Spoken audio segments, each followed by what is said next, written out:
ఎంతసేపటికి ప్రియులారా అదే సంఘం, అందులోనే ఉండాలి. వారం వారం అక్కడికి రావాలి, వారం వారం కూర్చోవాలి, వారం వారం వాక్యాన్ని ధ్యానించాలి. మిగతా 6 రోజులు మన పనుల్లో మనం ఉండాలి. ఏదైనా పెళ్లిళ్ళలో పుట్టినరోజులో వస్తే మళ్ళీ సంఘాలు ఓపెన్ చేసుకోవాలి, మళ్ళీ అక్కడ పార్టీలు చేసుకోవాలి, అక్కడ ఫంక్షన్లు చేసుకోవాలి, మళ్ళీ వెళ్ళిపోవాలా. నువ్వు వాక్యాన్ని ప్రకటిస్తున్నది ఎప్పుడు? వాక్యాన్ని ప్రకటించని సంఘం సంఘం కాదు. వాక్యాన్ని ప్రకటించడానికి బయటకు వెళ్ళని విశ్వాసి మరణించినట్టే, మృతుడే. డౌటేం లేదు దాంట్లో.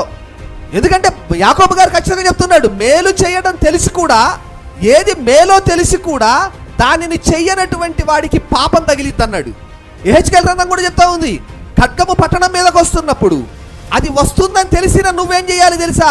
పట్టణాన్ని అలర్ట్ చేయాలి. చెయ్యలేదనుకో, అందులో ఉన్నటువంటి మరణించిన జనాంగాన్ని బట్టి బహుశా నువ్వు కాపాడబడొచ్చు. కానీ దేవుడి దగ్గరకు వచ్చిన తర్వాత దేవుడు వారి ప్రాణాల నిమిత్తం నిన్ను ఉత్తరవాదిని చేస్తాడు.